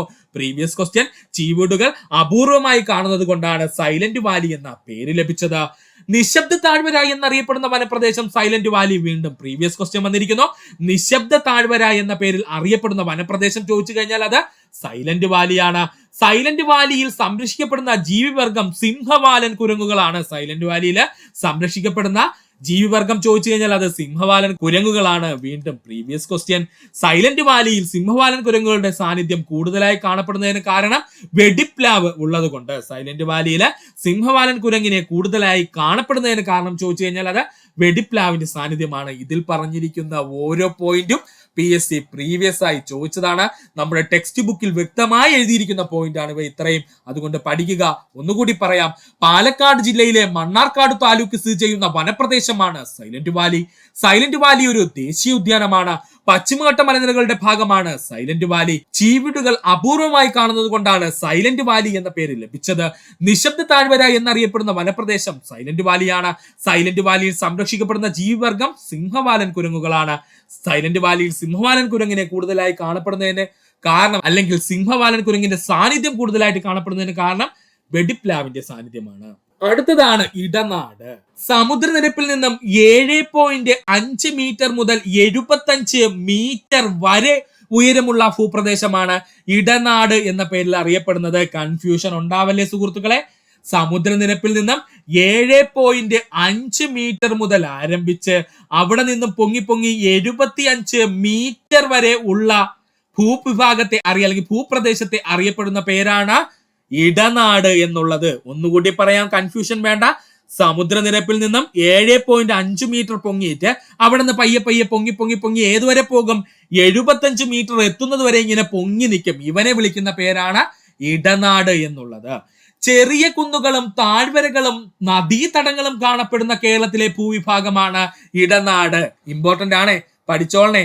ചെറിയ കുന്നുകളും താഴ്വരകളും നദീതടങ്ങളും കാണപ്പെടുന്ന കേരളത്തിലെ ഭൂവിഭാഗമാണ് ഇടനാട്. ഇടനാടിന്റെ കിഴക്ക് ഭാഗം പശ്ചിമഘട്ട മലനിരകളും പടിഞ്ഞാറ് അറബിക്കടലുമാണ്. ഇടനാടിന്റെ കിഴക്ക് ഭാഗം എന്ന് പറയുന്നത് പശ്ചിമഘട്ട മലനിരകളും പടിഞ്ഞാറ് ഭാഗം എന്ന് പറയുന്നത് അറബിക്കടലുമാണ്. കണ്ടോ സുഹൃത്തുക്കളെ, ഈ പച്ച നിറത്തിൽ കാണിച്ചിരിക്കുന്നതാണ് ഇടനാട് എന്ന് പറയുന്നത്. അപ്പോ ഈ ഇടനാടിന്റെ കിഴക്ക് അറ്റം എന്ന് പറയുമ്പോൾ ഈ ഒരു ഭാഗമാണല്ലോ, ഇതാണ് കിഴക്ക്. അതുപോലെ ഇങ്ങോട്ടുള്ള അറ്റമാണ് എന്തെന്ന് പറയുന്നത്? പടിഞ്ഞാറ് എന്ന് പറയുന്നത്. അപ്പോ നമ്മൾ എന്താ പറഞ്ഞത്? ഇടനാടിന്റെ കിഴക്കേ അറ്റം എന്ന് പറയുന്നത് നമ്മൾ ഓൾറെഡി പറഞ്ഞു കഴിഞ്ഞു, മലനാടാണ്. അല്ലെങ്കിൽ നമുക്ക് അവൻ എന്തെന്ന് പറയാം? പശ്ചിമഘട്ടം എന്ന് പറയാം. ഓക്കേണേ? ഇടനാടിന്റെ കിഴക്കേ അറ്റം ഒന്നുകിൽ നമ്മൾ പറയണം അത് മലനാടാണെന്ന്, അല്ലെങ്കിൽ നമ്മൾ പറയണം പശ്ചിമഘട്ട മലനിരകളാണെന്നുള്ളത്. രണ്ടാമത്തെ കേസ് നമ്മൾ പറഞ്ഞു ഇടനാടിന്റെ പടിഞ്ഞാറേ അതിര്. ഇടനാടിന്റെ പടിഞ്ഞാറേ അതിര് ഒന്നുകിൽ നമുക്ക് പറയാം തീരപ്രദേശമാണെന്നുള്ളത്. ഈ മഞ്ഞ നിറത്തിൽ കാണിച്ചത് കണ്ടോ സുഹൃത്തുക്കളെ? ഇതാണ് തീരപ്രദേശം. അപ്പോൾ ഒന്നുകിൽ നമുക്ക് പറയാം അത് തീരപ്രദേശമാണെന്നുള്ളത്, അല്ലെങ്കിൽ നമുക്ക് പറയണം അത് അറബിക്കടലാണെന്നുള്ളത്. ഈ രണ്ട് രീതിയിലും പറയാം കേട്ടോ. നമുക്ക് ഇടനാടിന്റെ പടിഞ്ഞാറേയറ്റം ഒന്നുകിൽ നമുക്ക് പറയാം അത് തീരപ്രദേശമാണെന്ന്, അല്ലെന്നുണ്ടെങ്കിൽ അത് അറബിക്കടലാണ് എന്ന് നമുക്ക് പറയാം. അപ്പോൾ ഇടനാടിന്റെ കിഴക്കേയറ്റവും ഇടനാടിന്റെ പടിഞ്ഞാറേയറ്റവും സുഹൃത്തുക്കൾക്ക് മനസ്സിലായേ? ഇടനാടിന്റെ കിഴക്കേയറ്റം എന്ന് പറഞ്ഞു കഴിഞ്ഞാൽ ഒന്നുകിൽ നമ്മൾ പറയണം അത് മലനാടാണെന്ന്, അല്ലെന്നുണ്ടെങ്കിൽ അത് പശ്ചിമഘട്ട മലനിരകളാണ്. ഇടനാടിന്റെ പടിഞ്ഞാറേയറ്റം ചോദിച്ചു കഴിഞ്ഞാൽ അതിനെന്താ ഉത്തരം? ഒന്നുകിൽ തീരപ്രദേശമായിരിക്കണം, അല്ലെങ്കിൽ അറബിക്കടലാണെന്ന് പറയണം. ഇപ്പൊ സുഹൃത്തുക്കൾക്ക് അത് ക്ലിയർ ആയിരിക്കില്ലേ? അടുത്തതായി നമുക്ക് പഠിക്കാനുള്ളതാണ് തീരപ്രദേശം. സമുദ്രനിരപ്പിൽ നിന്നും 7.5 മീറ്റർ വരെ മാത്രം ഉയരത്തിൽ സ്ഥിതി ചെയ്യുന്ന കേരളത്തിലെ ഭൂപ്രദേശങ്ങൾ അറിയപ്പെടുന്ന പേരാണ് തീരപ്രദേശം എന്നുള്ളത്. മറക്കല്ലേ, സമുദ്രനിരപ്പിൽ നിന്നും 7.5 മീറ്റർ വരെ മാത്രമേ ഉയരം കാണുള്ളൂ. സമുദ്രനിരപ്പ് എന്ന് പറഞ്ഞാൽ സീ ലെവൽ. കണ്ടോ, ഈ സീ ലെവലിൽ നിന്നും 7.5 മീറ്റർ മാത്രമേ ആർക്ക് ഉയരം കാണുള്ളൂ? ഈ പറഞ്ഞിരിക്കുന്ന തീരപ്രദേശ മേഖലയ്ക്ക്. അതായത് സമുദ്രനിരപ്പിൽ 0 ആയിരിക്കും, അവിടെ നിന്ന് പയ്യെ പൊങ്ങി 7.5 മീറ്റർ ആവുമ്പോഴേക്കും അവന്റെ ഉയരം അവസാനിക്കും. ഇങ്ങനെയുള്ള ഭൂപ്രദേശം അറിയപ്പെടുന്ന പേരാണ് തീരപ്രദേശം എന്നുള്ളത്. പൊതുവെ മണൽ നിറഞ്ഞ കേരളത്തിലെ ഭൂപ്രദേശം എന്ന് ചോദിച്ചാൽ അത് തീരപ്രദേശമാണ്. പഠിച്ചോളനെ, പൊതുവെ മണൽ നിറഞ്ഞിരിക്കുന്ന കേരളത്തിലെ ഭൂപ്രദേശം എന്ന് ചോദിച്ചാൽ അത് തീരപ്രദേശമാണ്. കേരളത്തിലെ നദികൾ അറബിക്കടലുമായി ചേർന്ന ഭൂപ്രദേശം ചോദിച്ചാൽ അത് തീരപ്രദേശമാണ്. കേരളത്തിലെ നദികൾ അറബിക്കടലുമായി ചേർന്ന ഭൂപ്രദേശം ചോദിച്ചു കഴിഞ്ഞാൽ അത് തീരപ്രദേശമാണ്. അഴികളും പൊഴികളും കാണപ്പെടുന്ന ഭൂവിഭാഗം ചോദിച്ചാൽ തീരപ്രദേശമാണ്. അഴികളും പൊഴികളും കാണപ്പെടുന്ന ഭൂവിഭാഗം ചോദിച്ചാൽ അത് തീരപ്രദേശമാണ്. പഠിക്കുക. ഒന്നുകൂടി പറയാൻ സുഹൃത്തുക്കൾ, എന്താണ് തീരപ്രദേശം എന്നുള്ളത്? സമുദ്രനിരപ്പിൽ നിന്നും 7.5 മീറ്റർ വരെ ഉയർത്തി സ്ഥിതി ചെയ്യുന്ന കേരളത്തിലെ ഭൂപ്രദേശം ചോദിച്ചാൽ അത് തീരപ്രദേശം. പൊതുവെ മണൽ നിറഞ്ഞിരിക്കുന്ന കേരളത്തിലെ ഭൂപ്രദേശം ചോദിച്ചാൽ അത് തീരപ്രദേശമാണ്. കേരളത്തിലെ നദികൾ അറബിക്കടലുമായി ചേർന്ന ഭൂപ്രദേശം ചോദിച്ചാൽ അത് തീരപ്രദേശമാണ്. അഴികളും പൊഴികളും കാണപ്പെടുന്ന ഭൂവിഭാഗം ചോദിച്ചാൽ അത് തീരപ്രദേശമാണ്. പഠിക്കുക. അടുത്തതാണ് കാലാവസ്ഥ. കേരളത്തിലെ കാലാവസ്ഥയെ പറ്റിയാണ് നമ്മൾ നോക്കാൻ പോകുന്നത് കേട്ടോ സുഹൃത്തുക്കളെ. മിതമായ കാലാവസ്ഥയാണ് കേരളത്തിനുള്ളത്. കേരളത്തിന്റെ കാലാവസ്ഥ എങ്ങനെയുള്ളതാണ്? മിതമായ കാലാവസ്ഥയാണ്. അതായത് പണ്ടത്തെ കാര്യമാണ് പറയുന്നത് കേട്ടോ, ഇപ്പോഴുള്ളതല്ല. ഒരുപാട് ചൂടുമില്ല, ഒരുപാട് തണുപ്പുമില്ല. അതിനെയാണ് നമ്മൾ മിതമായ കാലാവസ്ഥ എന്ന് പറയുന്നത്. അതികഠിനമായ ചൂടോ തണുപ്പോ കേരളത്തിൽ അനുഭവപ്പെടുന്നില്ല. അതിനുള്ള പ്രധാന കാരണം കടലിന്റെ സാമീപ്യമാണ്. ഇമ്പോർട്ടന്റ് പോയിന്റ് ആണ് പറഞ്ഞത്, പഠിച്ചോളെ. അതികഠിനമായ ചൂടോ അതികഠിനമായ തണുപ്പോ കേരളത്തിൽ അനുഭവപ്പെടുന്നില്ല. അതിനുള്ള പ്രധാന കാരണം ചോദിച്ചാൽ നമ്മുടെ അറബിക്കടലിന്റെ സാമീപ്യമാണ്. അടുത്തതായി നമുക്ക് പഠിക്കാനുള്ളതാണ് തെക്കു പടിഞ്ഞാറൻ മൺസൂൺ. PSCയുടെ സ്ഥിരം ചോദ്യ മേഖലയാണ്. ശ്രദ്ധിക്കുന്ന സുഹൃത്തുക്കളെ, തെക്കു പടിഞ്ഞാറൻ മൺസൂൺ. കേരളത്തിൽ ഏറ്റവും കൂടുതൽ മഴ ലഭിക്കുന്നത് തെക്കു പടിഞ്ഞാറൻ മൺസൂൺ കാലഘട്ടത്തിലാണ്. ഏറ്റവും കൂടുതൽ PSC ഉദ്യോഗാർത്ഥികൾ തെറ്റിക്കുന്ന പോയിന്റ് ആണ് പറഞ്ഞത്. കേരളത്തിൽ ഏറ്റവും കൂടുതൽ മഴ ലഭിക്കുന്നത് തെക്കു പടിഞ്ഞാറൻ മൺസൂൺ കാലത്തിലാണ്. തെക്കു പടിഞ്ഞാറൻ മൺസൂൺ കാലത്തിലാണ്. ജൂൺ മാസം മുതൽ സെപ്റ്റംബർ മാസം വരെയാണ് കേരളത്തിൽ തെക്കു പടിഞ്ഞാറൻ മൺസൂൺ അനുഭവപ്പെടുന്നത്. ജൂൺ മാസം മുതൽ സെപ്റ്റംബർ മാസം വരെയാണ് കേരളത്തിൽ തെക്കു പടിഞ്ഞാറൻ മൺസൂൺ അനുഭവപ്പെടുന്നത്. ഇടവപ്പാതി എന്നും കാലവർഷം എന്നും അറിയപ്പെടുന്നത് തെക്കു പടിഞ്ഞാറൻ മൺസൂൺ ആണ്. ഇടവപ്പാതി എന്നും കാലവർഷം എന്നും അറിയപ്പെടുന്നത് തെക്കു പടിഞ്ഞാറൻ മൺസൂൺ ആണ്. പഠിക്കുക. ഒന്നുകൂട്ടി പറയാം സുഹൃത്തുക്കളെ, ഇമ്പോർട്ടന്റ് ആണ്. കേരളത്തിൽ ഏറ്റവും കൂടുതൽ മഴ ലഭിക്കുന്നത് തെക്കു പടിഞ്ഞാറൻ മൺസൂൺ കാലത്താണ്. എക്സാം ഹാളിൽ ഇരിക്കുമ്പോ കൺഫ്യൂഷൻ ആകും, അതുകൊണ്ട് വ്യക്തമായിട്ട് പഠിക്കുക. കേരളത്തിൽ ഏറ്റവും കൂടുതൽ മഴ ലഭിക്കുന്നത് തെക്ക് പടിഞ്ഞാറൻ മൺസൂൺ കാലത്താണ്. ജൂൺ മാസം മുതൽ സെപ്റ്റംബർ മാസം വരെയാണ് കേരളത്തിൽ തെക്കു പടിഞ്ഞാറൻ മൺസൂൺ അനുഭവപ്പെടുന്നത്. ജൂൺ മാസം മുതൽ സെപ്റ്റംബർ മാസം വരെയാണ് കേരളത്തിൽ തെക്കു പടിഞ്ഞാറൻ മൺസൂൺ അനുഭവപ്പെടുന്നത്.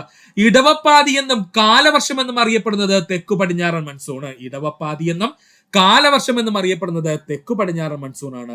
ഇനി ഇപ്പോഴും കൺഫ്യൂഷൻ ഉള്ള സുഹൃത്തുക്കൾക്ക് വേണ്ടി ചെറിയൊരു ഐഡിയ പറഞ്ഞു തരാം. സുഹൃത്തുക്കളെ, നമ്മുടെ കേരളം ഇന്ത്യയുടെ ഏത് വശത്താ സുഹൃത്തുക്കളെ? നേരെ തെക്കേ വശത്തല്ലേ സുഹൃത്തുക്കളെ? കേരളം എന്ന് പറയുന്നത് ഇന്ത്യയുടെ ഏറ്റവും തെക്കു വശത്തായിട്ട് സ്ഥിതി ചെയ്യുന്ന ഒരു സംസ്ഥാനമാണ്. അവിടെ വെച്ച് നമ്മൾ അങ്ങ് പഠിച്ചോളണം. അപ്പോ തെക്കു പടിഞ്ഞാറൻ മൺസൂൺ കാലഘട്ടത്തിലാണ് കേരളത്തിൽ ഏറ്റവും കൂടുതൽ മഴ ലഭിക്കുന്നത്. ഓക്കെ ആയേ? ഇന്ത്യയുടെ തെക്കേ അറ്റത്തുള്ള സംസ്ഥാനമാണ് കേരളം എന്ന് പറയുന്നത്. അതുകൊണ്ട് തന്നെ തെക്കു പടിഞ്ഞാറൻ മൺസൂൺ കാലഘട്ടത്തിലാണ് കേരളത്തിൽ ഏറ്റവും കൂടുതൽ മഴ ലഭിക്കുന്നത്. കൺഫ്യൂഷൻ ഉണ്ടാകാതെ പഠിക്കുക. അടുത്തതാണ് വടക്കു കിഴക്കൻ മൺസൂൺ. എവിടെയാണ്? വടക്കു കിഴക്കൻ മൺസൂൺ. തുലാവർഷം എന്ന പേരിൽ അറിയപ്പെടുന്ന മഴക്കാലം വടക്കു കിഴക്കൻ മൺസൂൺ. തുലാവർഷം എന്ന പേരിൽ അറിയപ്പെടുന്ന മഴക്കാലം ചോദിച്ചാൽ അത് വടക്കു കിഴക്കൻ മൺസൂൺ ആണ്. വൈകുന്നേരങ്ങളിൽ ഇടിയോടുകൂടിയ മഴയാണ് വടക്കു കിഴക്കൻ മൺസൂണിന്റെ പ്രത്യേകത. വീണ്ടും പ്രീവിയസ് ക്വസ്റ്റ്യൻ വന്നിട്ടുണ്ട്. വൈകുന്നേരങ്ങളിലെ ഇടിയോടുകൂടിയ മഴയാണ് വടക്കു കിഴക്കൻ മൺസൂൺ മഴയുടെ പ്രത്യേകത. ഒക്ടോബർ മാസത്തിൽ ആരംഭിച്ച് നവംബർ മാസത്തിൽ അവസാനിക്കുന്നതാണ് വടക്കു കിഴക്കൻ മൺസൂൺ. ഒക്ടോബർ മാസത്തിൽ ആരംഭിച്ച് നവംബർ മാസത്തിൽ അവസാനിക്കുന്നതാണ് വടക്കു കിഴക്കൻ മൺസൂൺ എന്ന് പറയുന്നത്. ഇമ്പോർട്ടന്റ് ആണ്, പഠിക്കണേ. വടക്കു കിഴക്കൻ മൺസൂൺ എന്ന് പറഞ്ഞു കഴിഞ്ഞാൽ തുലാവർഷം എന്ന പേരിൽ അറിയപ്പെടുന്നത് വടക്കു കിഴക്കൻ മൺസൂൺ ആണ്. തുലാവർഷം എന്ന പേരിൽ അറിയപ്പെടുന്നത് വടക്കു കിഴക്കൻ മൺസൂൺ ആണ്. അതുപോലെ തന്നെ വൈകുന്നേരങ്ങളിൽ ഇടിയോടുകൂടിയ മഴയാണ് വടക്കു കിഴക്കൻ മൺസൂൺ മഴയുടെ പ്രത്യേകത. ഒക്ടോബർ മാസങ്ങളിൽ ആരംഭിച്ച് നവംബർ മാസത്തിൽ അവസാനിക്കുന്നതാണ് വടക്കു കിഴക്കൻ മൺസൂൺ. പഠിക്കുക. ഡിസംബർ മാസത്തോടുകൂടി അനുഭവപ്പെട്ട് തുടങ്ങുന്ന തണുപ്പ് ഫെബ്രുവരി മാസത്തിന്റെ ആദ്യ വാരത്തോടുകൂടി അവസാനിക്കുന്നു. ഇമ്പോർട്ടന്റ് ആയിട്ട് പഠിക്കേണ്ട പോയിന്റ് ആണ്. ഡിസംബർ മാസത്തിൽ കേരളത്തിലെ തണുപ്പ് അനുഭവപ്പെട്ട് തുടങ്ങുന്നു. ഫെബ്രുവരി മാസത്തിലെ ആദ്യത്തെ വാരത്തോട് അല്ലെങ്കിൽ ആദ്യത്തെ ആഴ്ചയോടുകൂടി ഈ തണുപ്പ് അവസാനിക്കുകയും ചെയ്യുന്നു. ഒന്നുകൂടി പറയാം. ഡിസംബർ മാസത്തിൽ അനുഭവപ്പെട്ടു തുടങ്ങുന്ന തണുപ്പ് ഫെബ്രുവരി മാസത്തിലെ ആദ്യ വാരത്തോടുകൂടി കേരളത്തിൽ അവസാനിക്കുന്നു. ഫെബ്രുവരി മാസത്തിന്റെ പകുതി മുതൽ മെയ് മാസം വരെ കേരളത്തിൽ വേനൽക്കാലം അനുഭവപ്പെടുന്നു. ഫെബ്രുവരി മാസത്തിന്റെ പകുതിയിൽ ആരംഭിച്ച് മെയ് മാസത്തിന്റെ അവസാനം വരെ കേരളത്തിൽ വേനൽക്കാലം അനുഭവപ്പെടുന്നു. ആ മെയ് മാസം കഴിഞ്ഞു കഴിഞ്ഞാൽ പിന്നെ ആര് വന്നു സുഹൃത്തുക്കളെ? ജൂൺ മാസം വന്നു. ജൂൺ മാസം വരുന്നതോടുകൂടി മഴ ആരംഭിക്കുകയും ചെയ്യും. അപ്പോ ഫെബ്രുവരി മാസത്തിന്റെ പകുതി മുതൽ മെയ് മാസം വരെയാണ് കേരളത്തിലെ വേനൽക്കാലം അനുഭവപ്പെടുന്നത്. പഠിക്കുക. അടുത്തത് നമുക്ക് പഠിക്കാനുള്ളതാണ് നദികളെ പറ്റി. പശ്ചിമഘട്ട മലനിരകളിൽ നിന്നും ഉത്ഭവിച്ച് കേരളത്തിലൂടെ ഒഴുകുന്ന നദികളുടെ എണ്ണം 44. കേരളത്തിൽ പടിഞ്ഞാറോട്ട് ഒഴുകുന്ന നദികളുടെ എണ്ണം 41. കേരളത്തിൽ പടിഞ്ഞാറോട്ട് ഒഴുകുന്ന നദികളുടെ എണ്ണം 41. കേരളത്തിൽ കിഴക്കോട്ടൊഴുകുന്ന നദികളുടെ എണ്ണം 3. കേരളത്തില് കിഴക്കോട്ടൊഴുകുന്ന നദികളുടെ എണ്ണം ചോദിച്ചാൽ അത് 3. അവന്മാരുടെ 3 പേരുടെയും പേര് നമ്മൾ പഠിക്കണം. കബനി, ഭവാനി, പാമ്പാറ്. കബനി, ഭവാനി, പാമ്പാറ്. കേരളത്തിലെ ഏറ്റവും നീളം കൂടിയ നദി എന്നറിയപ്പെടുന്നത് പെരിയാറാണ്. കേരളത്തിലെ ഏറ്റവും നീളം കൂടിയ നദി എന്നറിയപ്പെടുന്നത് പെരിയാറാണ്. ഈ പറഞ്ഞ പോയിന്റുകളെല്ലാം പ്രീവിയസ് ക്വസ്റ്റ്യൻ ആണ്. നമുക്ക് എല്ലാവർക്കും അറിയാം. പക്കാ ബേസ് പോയിന്റ് ആണ്. നമ്മുടെ PSC പഠിക്കുന്ന ഏതൊരു ഉദ്യോഗാർത്ഥിയും പഠിച്ചിരിക്കേണ്ട പോയിന്റും പക്കാ ബേസ് പോയിന്റുമാണ് ഈ പറഞ്ഞത്. പശ്ചിമഘട്ടത്തിൽ നിന്ന് ഉത്ഭവിച്ച് കേരളത്തിലൂടെ ഒഴുകുന്ന നദികളുടെ എണ്ണം 44. കേരളത്തിൽ പടിഞ്ഞാറോട്ട് ഒഴുകുന്ന നദികളുടെ എണ്ണം 41. കേരളത്തിൽ കിഴക്കോട്ടൊഴുകുന്ന നദികളുടെ എണ്ണം 3. അവിടെ ആരൊക്കെയാണ്? കബനി, ഭവാനി, പാമ്പാറാണ് ഈ 3 പേര്. കേരളത്തിലെ ഏറ്റവും നീളം കൂടിയ നദി എന്നറിയപ്പെടുന്നത് പെരിയാറാണ്. പഠിക്കുക. അടുത്തതാണ് കൊടങ്ങരപ്പള്ളം പുഴ. ഒത്തിരി PSC ഉദ്യോഗാർത്ഥികൾക്ക് കൺഫ്യൂഷൻ ഉണ്ടായി കൊടുത്തൊരു നദിയാണ് കൊടങ്ങരപ്പള്ളം പുഴ. നമുക്ക് നോക്കാം. 1/4 നൂറ്റാണ്ട് മുമ്പ് വറ്റിവരണ്ട പാലക്കാട് ജില്ലയിലെ അട്ടപ്പാടിയിലെ നദിയാണ് കൊടങ്ങരപ്പള്ളം പുഴ. 1/4 നൂറ്റാണ്ട് മുമ്പ് വറ്റിവരണ്ട പാലക്കാട് ജില്ലയിൽ സ്ഥിതി ചെയ്യുന്ന അട്ടപ്പാടിയിലെ നദിയാണ് കൊടങ്ങരപ്പള്ളം പുഴ. വനനശീകരണം മൂലം വറ്റിവരണ്ട കേരളത്തിലെ നദി അല്ലെങ്കിൽ പുഴയേത് എന്ന് ചോദിച്ചു കഴിഞ്ഞാൽ അത് കൊടങ്ങരപ്പള്ളം പുഴയാണ്. അതാണ് അതിന്റെ ഇമ്പോർട്ടൻസ് PSC ചോദിക്കാനുള്ള കാരണവും. വനനശീകരണം മൂലം വറ്റിവരണ്ട കേരളത്തിലെ പുഴയെന്ന് ചോദിച്ചാൽ അത് കൊടങ്ങരപ്പള്ളം പുഴയാണ്. കൊടങ്ങരപ്പള്ളം പുഴയുടെ ഉത്ഭവസ്ഥാനം തമിഴ്നാടിന്റെ അതിർത്തിയിലുള്ള അല്ലെങ്കിൽ തമിഴ്നാടിന്റെ ഭാഗമായിട്ടുള്ള പെരുമാൾ മുടിയിൽ നിന്നും.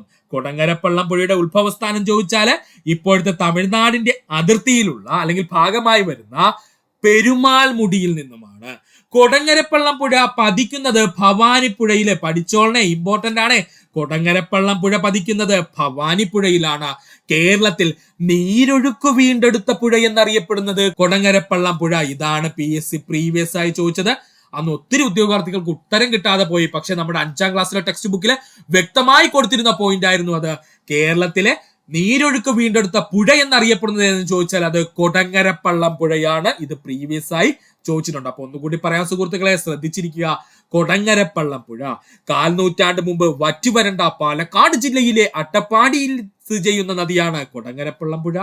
വനനശീകരണം മൂലം വറ്റിവരണ്ട കേരളത്തിലെ പുഴ എന്ന് ചോദിച്ചാൽ അത് കൊടങ്ങരപ്പള്ളം പുഴ. കൊടങ്ങരപ്പള്ളം പുഴയുടെ ഉത്ഭവസ്ഥാനം തമിഴ്നാടിന്റെ ഭാഗമായുള്ള പെരുമാൾ മുടിയിലാണ്. കൊടങ്ങരപ്പള്ളം പുഴ പതിക്കുന്നത് ഭവാനിപ്പുഴയിലാണ്.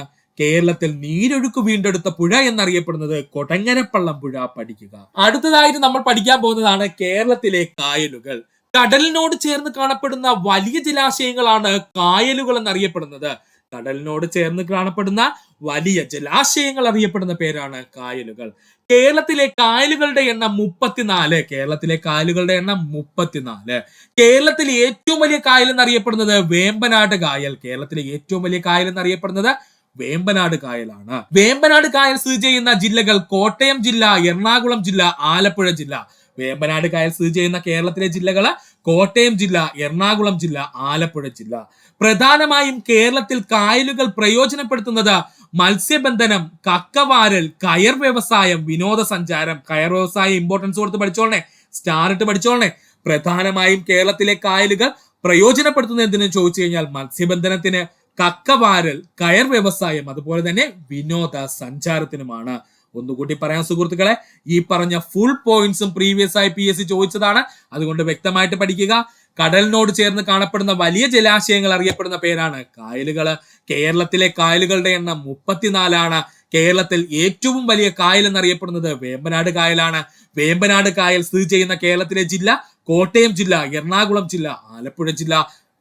പ്രധാനമായും കേരളത്തിലെ കായലുകൾ പ്രയോജനപ്പെടുത്തുന്നത് മത്സ്യബന്ധനം, കക്കവാരൽ, കയർ വ്യവസായം, വിനോദസഞ്ചാരം എന്നിവയ്ക്കാണ്. പഠിക്കുക. അടുത്തതാണ് തടാകങ്ങൾ. കരയാൽ ചുറ്റപ്പെട്ട് കിടക്കുന്ന വലിയ ജലാശയങ്ങളെ തടാകങ്ങൾ എന്നറിയപ്പെടുന്നു. കരയാൽ ചുറ്റപ്പെട്ട് കിടക്കുന്ന വലിയ ജലാശയങ്ങളെ തടാകങ്ങൾ എന്നറിയപ്പെടുന്നു. ഉപ്പിന്റെ അംശമില്ലാത്ത തടാകങ്ങളെ ശുദ്ധജല തടാകങ്ങൾ എന്നറിയപ്പെടുന്നു. പഠിച്ചോളനെ, ഉപ്പിന്റെ അംശമില്ലാത്ത അല്ലെങ്കിൽ ലവണത്തിന്റെ അംശമില്ലാത്ത തടാകങ്ങളെ ശുദ്ധജല തടാകങ്ങൾ എന്നറിയപ്പെടുന്നു. കേരളത്തിലെ ഏറ്റവും വലിയ ശുദ്ധജല തടാകം എന്നറിയപ്പെടുന്നത് ആരാണ്? ശാസ്താംകോട്ട തടാകമാണ്. ഇതാണ് കേട്ടോ ശാസ്താംകോട്ട തടാകം. കേരളത്തിലെ ഏറ്റവും വലിയ ശുദ്ധജല തടാകം എന്നറിയപ്പെടുന്നത് ശാസ്താംകോട്ട തടാകം. സ്ഥിതി ചെയ്യുന്നത് എവിടെയാണ് സുഹൃത്തുക്കളെ? ശാസ്താംകോട്ട തടാകം സ്ഥിതി ചെയ്യുന്ന ജില്ല എന്നുള്ളത് അറിയാവുന്ന സുഹൃത്തുക്കളൊന്ന് കമന്റ് ചെയ്യുക. ഇത്രയും ഭാഗം സുഹൃത്തുക്കളെ വ്യക്തമായിട്ട് പഠിക്കുക. അടുത്തതാണ് കേരളത്തിലെ കൃഷിയും ജനജീവിതത്തെയും പറ്റി. കേരളം ഒരു കാർഷിക പ്രാധാന്യമുള്ള സംസ്ഥാനമാണ്. വളക്കൂറുള്ള മണ്ണും ധാരാളം മഴയും കേരളത്തിൽ കൃഷിക്ക് അനുയോജ്യമാക്കി മാറ്റുന്നു. വളക്കൂറുള്ള മണ്ണും ധാരാളം ലഭിക്കുന്ന മഴയും കേരളത്തിനെ കൃഷിക്ക് അനുയോജ്യമാക്കി മാറ്റും. ഇനി നമുക്ക് മലനാട്ടിലെയും ഇടനാട്ടിലെയും തീരപ്രദേശത്തെയും പ്രധാന കാർഷിക വിളകളെ പറ്റി ഒന്ന് നോക്കാം. ഇത് അവിടെ പറയാതിരുന്നത് കൺഫ്യൂഷൻ ആവും എന്നുള്ളത് കൊണ്ടാണ് ഇവിടെ നമുക്ക് വ്യക്തമായിട്ട് പഠിക്കാം. മലനാട്ടിലെ പ്രധാന കാർഷിക വിളകൾ. പൊതുവെ തണുപ്പ് കൂടുതൽ അനുഭവപ്പെടുന്ന മലനാട്ടിലെ പ്രധാന കൃഷി എന്ന് അറിയപ്പെടുന്നത് തേയില, ഏലം, കുരുമുളക് എന്നിവയാണ്. പഠിച്ചോളനെ, മലനാട്ടിൽ പൊതുവെ തണുപ്പ് കൂടുതലാണ്. കാരണം ഉയർന്ന പ്രദേശമാണ്, നമ്മൾ ഹൈ റേഞ്ച് മേഖല എന്നൊക്കെ പറയുമല്ലേ സുഹൃത്തുക്കളെ മലനാടിന്. അപ്പോൾ ഹൈ റേഞ്ച് മേഖല ആയതുകൊണ്ട് തന്നെ അവിടെ തണുപ്പ് കൂടുതലായിരിക്കും. അപ്പോൾ തണുപ്പിൽ നന്നായി വളരുന്ന കാർഷിക വിളകളായിരിക്കും നമ്മൾ അവിടെ കൃഷി ചെയ്യുന്നത്. അവരേതൊക്കെയാണ്? തേയില, ഏലം, കുരുമുളക് എന്നിവയാണ്. എന്നാൽ ഇടനാട്ടിലേക്ക് വരുമ്പോഴേക്കും വൈവിധ്യമാർന്ന വിളകൾ കാണപ്പെടുന്നത് ഇടനാട്ടിലാണ്. ദാ കിടക്കുന്ന പ്രീവിയസ് ക്വസ്റ്റ്യൻ, വൈവിധ്യമാർന്ന വിളകൾ കാണപ്പെടുന്ന ഭൂവിഭാഗം എന്ന് ചോദിച്ചാൽ അത് ഇടനാടാണ്. പെട്ടെന്ന് നമ്മൾ ചിന്തിച്ച് മലനാടൊക്കെ പോവും, അങ്ങനെ പോവല്ലേ. ഇമ്പോർട്ടന്റ് പോയിന്റ് ആണ് പറയുന്നത്. വൈവിധ്യമാർന്ന വിളകൾ കാണപ്പെടുന്നത് എവിടെയാണ്? ഇടനാട്ടിലാണ്. കാരണം എന്തെന്ന് ചോദിച്ചാൽ ഒന്നുമില്ല, തീരപ്രദേശത്തിന്റെ സ്വഭാവം ഉണ്ട് ഇടനാട്ടിന് കുറച്ച് ഭാഗത്ത്, എന്നാൽ മലനാടിന്റെ സ്വഭാവം ആർക്കുണ്ട്? കുറച്ച് ഇടനാടിനുണ്ട്. അതുകൊണ്ട് ഈ രണ്ട് വിളകളും എവിടെ വൃത്തിയായിട്ടങ്ങ് വളർന്നോളും? ഇടനാട്ടിൽ വൃത്തിയായിട്ടങ്ങ് വളർന്നോളും. അതുകൊണ്ടാണ് നമ്മൾ പറയുന്നത് വൈവിധ്യമാർന്ന വിളകൾ കാണപ്പെടുന്നത് ഇടനാട്ടിൽ എന്ന് പറയുന്നതിനുള്ള കാരണം കേട്ടോ സുഹൃത്തുക്കളെ. ഇനി നമുക്ക് ഇടനാട്ടിലെ പ്രധാന കാർഷിക വിളകളെ ഒന്ന് നോക്കാം. നെല്ല്, തെങ്ങ്, വാഴ, ചേന, ചേമ്പ്, കമുക്, റബ്ബർ, മരിച്ചീനി, കാപ്പി, കുരുമുളക്. നെല്ല്, തെങ്ങ്, വാഴ, ചേന, ചേമ്പ്, കമുക്, റബ്ബർ, മരിച്ചീനി, കാപ്പി, കുരുമുളക് എന്നിവയെല്ലാം എവിടെയാണ്? ഇടനാട്ടിലെ പ്രധാന കാർഷിക വിളകളാണ്. പഠിക്കുക. തീരപ്രദേശത്തെ പ്രധാന കാർഷിക വിളകളാണ് തെങ്ങും നെല്ലും. തീരപ്രദേശത്തെ പ്രധാന കാർഷിക വിളകളാണ് തെങ്ങും നെല്ലും. തീരപ്രദേശത്തെ കായലുകൾ മത്സ്യകൃഷിക്ക് വ്യാപകമായി ഉപയോഗിക്കുന്നു. തീരപ്രദേശത്തെ കായലുകളെ മത്സ്യകൃഷിക്ക് വ്യാപകമായി നമ്മൾ ഉപയോഗിക്കുന്നുണ്ട്. അപ്പോൾ ഒന്നുകൂടി പറയാൻ സുഹൃത്തുക്കളെ ശ്രദ്ധിക്കുക. കൃഷിയും ജനജീവിതം എവിടത്തെയാണ്? കേരളം ഒരു കാർഷിക പ്രാധാന്യമുള്ള സംസ്ഥാനമാണ്. വളക്കൂറുള്ള മണ്ണും ധാരാളം ലഭിക്കുന്ന മഴയും കേരളത്തിലെ കൃഷിക്ക് അനുയോജ്യമാക്കി മാറ്റുന്നു. അടുത്തതായി നമ്മൾ പറഞ്ഞത് മലനാട്ടിലെ പ്രധാന കാർഷിക വിളകളെ പറ്റിയാണ്. പൊതുവെ തണുപ്പ് കൂടുതലുള്ള മലനാട് പ്രദേശത്ത് തേയില, ഏലം, കുരുമുളക് എന്നീ കാർഷിക വിളകൾ നമ്മൾ കൃഷി ചെയ്യുന്നു. ഇടനാട്ടിലെ പ്രധാന കാർഷിക വിളകൾ എന്ന് പറഞ്ഞു കഴിഞ്ഞാൽ വൈവിധ്യമാർന്ന വിളകൾ കാണപ്പെടുന്നത് ഇടനാട്ടിലാണ്. കാരണം നമ്മൾ പറഞ്ഞു തീരപ്രദേശത്തെ സ്വഭാവം ഇടനാട്ടിൽ കുറച്ചുണ്ട്, മലനാട്ടിന്റെ കുറച്ച് സ്വഭാവം ആർക്കുണ്ട്? ഇടനാട്ടിലുണ്ട്. അതുകൊണ്ട് ഈ രണ്ട് പ്രദേശത്തും വളരുന്ന ഏതൊരു വിളയും ഇടനാട്ടിലും നന്നായിട്ട് വളർന്നോളും. അപ്പോ നെല്ല്, തെങ്ങ്, വാഴ, ചേന, ചേമ്പ്, കമുക്, റബ്ബർ, മരിച്ചീനി, കാപ്പി, കുരുമുളക് ഇവയെല്ലാം എവിടെ വളരും? നമ്മുടെ ഇടനാട്ടിൽ നന്നായിട്ട് വളരും. തീരപ്രദേശത്തെ പ്രധാന കാർഷിക വിളകൾ ചോദിച്ചു കഴിഞ്ഞാൽ അത് തെങ്ങും നെല്ലുമാണ്. പഠിച്ചോണേ, തീരപ്രദേശത്തെ പ്രധാന കാർഷിക വിളകൾ ചോദിച്ചു കഴിഞ്ഞാൽ അത് തെങ്ങും നെല്ലുമാണ്. തീരപ്രദേശത്തെ കായലുകൾ നമ്മൾ മത്സ്യകൃഷിക്ക് വേണ്ടി വ്യാപകമായിട്ട് ഉപയോഗിക്കുന്നുണ്ട്. പഠിക്കുക. കേരളത്തിന്റെ ഉത്സവം എന്നറിയപ്പെടുന്നത് ഓണമാണ്. കേരളത്തിന്റെ ദേശീയ ഉത്സവം എന്നറിയപ്പെടുന്നത് ഓണമാണ്. കേരളത്തിന്റെ വിളവെടുപ്പ് മാസം ചിങ്ങമാസം. പഠിച്ചോളനെ, പ്രീവിയസ് ക്വസ്റ്റ്യൻ ആണ്. കേരളത്തിന്റെ വിളവെടുപ്പ് മാസം എന്നറിയപ്പെടുന്നത് ചിങ്ങമാസമാണ്. കേരളത്തിന്റെ വിളവിറക്കൽ മാസം എന്നറിയപ്പെടുന്നത് മേടമാസം, അല്ലെങ്കിൽ നമുക്ക് പറയാം പത്താം ഉദയം എന്നുള്ളത് കേട്ടോ, ഇമ്പോർട്ടന്റ് ആണ്. കേരളത്തിന്റെ വിളവിറക്കൽ മാസം എന്നറിയപ്പെടുന്നത് മേടമാസം അല്ലെങ്കിൽ പത്താം ഉദയവും. കേരളത്തിന്റെ വിളവെടുക്കുന്ന മാസം എന്ന് ചോദിച്ചാൽ അത് ചിങ്ങമാസവുമാണ്. കേരളത്തിൽ കാർഷിക ഉൽപാദനം കുറയുന്നതിന്റെ കാരണം ഇമ്പോർട്ടന്റ് ആണ്, പഠിക്കണേ. കേരളത്തിലെ കാർഷിക ഉൽപാദനം കുറയുന്നതിന്റെ കാരണം വ്യാവസായിക പ്രാധാന്യമുള്ള റബ്ബർ തുടങ്ങിയ വിളകൾ പരമ്പരാഗത വിളകൾക്ക് പകരം കൃഷി ചെയ്തു തുടങ്ങിയത്. വ്യാവസായിക പ്രാധാന്യമുള്ള റബ്ബർ പോലുള്ള വിളകള് പരമ്പരാഗത വിളകൾക്ക് പകരം കൃഷി ചെയ്യുന്നത്. ഉയർന്ന വിദ്യാഭ്യാസം ലഭിക്കുന്നതോടെ യോഗ്യതയ്ക്കനുസരിച്ചുള്ള തൊഴിൽ തേടി പോകുന്നവരുടെ എണ്ണം കൂടുതലായതിനാൽ ഉയർന്ന വിദ്യാഭ്യാസം ലഭിക്കുന്നതോടെ യോഗ്യതയ്ക്ക് അനുസരിച്ചുള്ള തൊഴിൽ തേടി പോകുന്നവരുടെ എണ്ണം കൂടുതലായതിനാൽ പരമ്പരാഗത വിളകൾ കൃഷി ചെയ്യുവാനുള്ള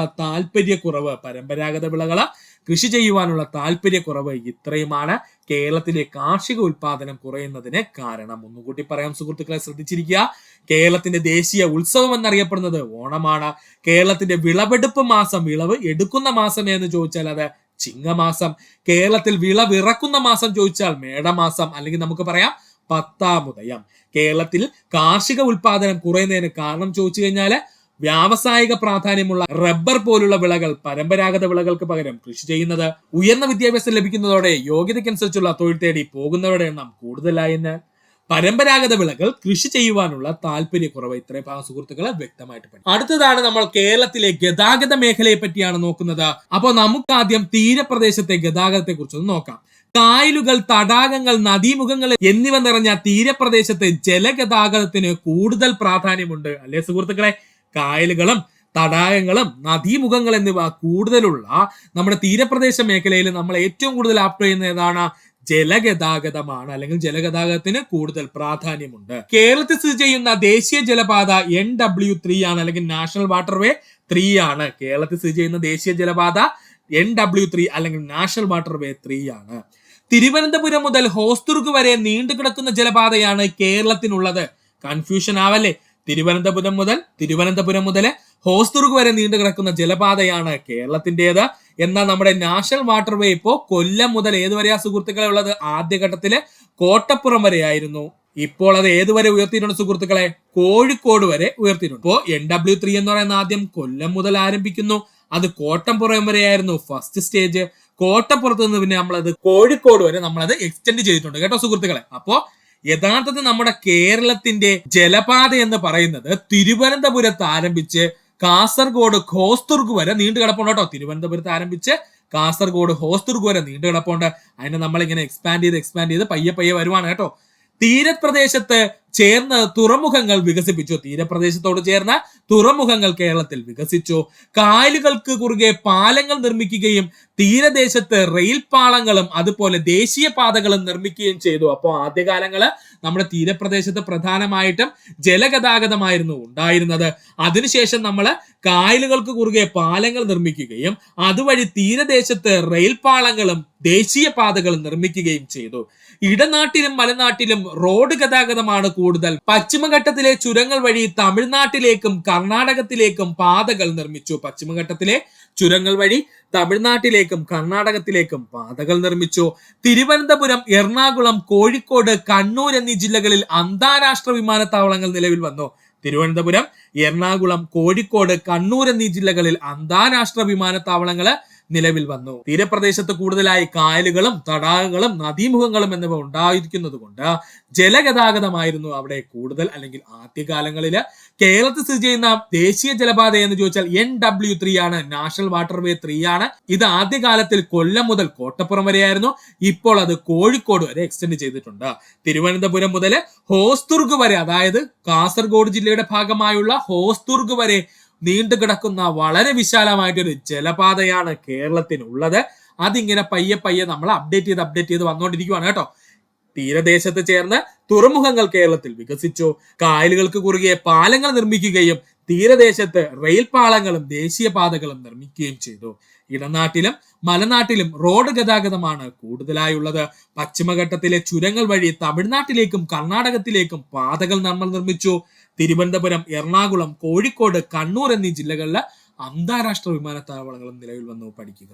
ഇത്ര നേരം ഈ വീഡിയോ കണ്ട സുഹൃത്തുക്കളെ നന്ദി, നമസ്കാരം. നിങ്ങൾക്ക് ഈ വീഡിയോ ഇഷ്ടമായെങ്കിൽ നിങ്ങൾ സുഹൃത്തു കൂടി ഷെയർ ചെയ്ത് കൊടുക്കുക. അതിനോടൊപ്പം നമ്മുടെ ചാനൽ ഒന്ന് സബ്സ്ക്രൈബ് ചെയ്ത് സഹായിക്കുക. സബ്സ്ക്രൈബ് ബട്ടണോട് ചേർന്നുള്ള ബെൽ ബട്ടൺ അമർത്തി കഴിഞ്ഞാൽ നമ്മൾ അപ്ലോഡ് ചെയ്യുന്ന വീഡിയോകൾ അപ്പോൾ തന്നെ നിങ്ങൾ എത്തുന്നതാണ്. എല്ലാ സുഹൃത്തുക്കൾക്കും നന്ദി, നമസ്കാരം. നല്ലൊരു ദിവസം നേരുന്നു. ഈ ചാനലിന്റെ വളർച്ച എന്ന് പറയുന്ന സുഹൃത്തുക്കളെ നിങ്ങളുടെ സബ്സ്ക്രിപ്ഷനും അതിനോടൊപ്പം തന്നെ നിങ്ങളുടെ സപ്പോർട്ടുമാണ്. ഒത്തിരി സുഹൃത്തുക്കൾ ഇപ്പോഴും സബ്സ്ക്രൈബ് ചെയ്യാതെ കാണുന്നുണ്ട്. ദയവ് ചെയ്ത് സബ്സ്ക്രൈബ് ചെയ്ത് ഈ ചാനൽ ഒന്ന് സപ്പോർട്ട് ചെയ്യുക, സഹായിക്കുക.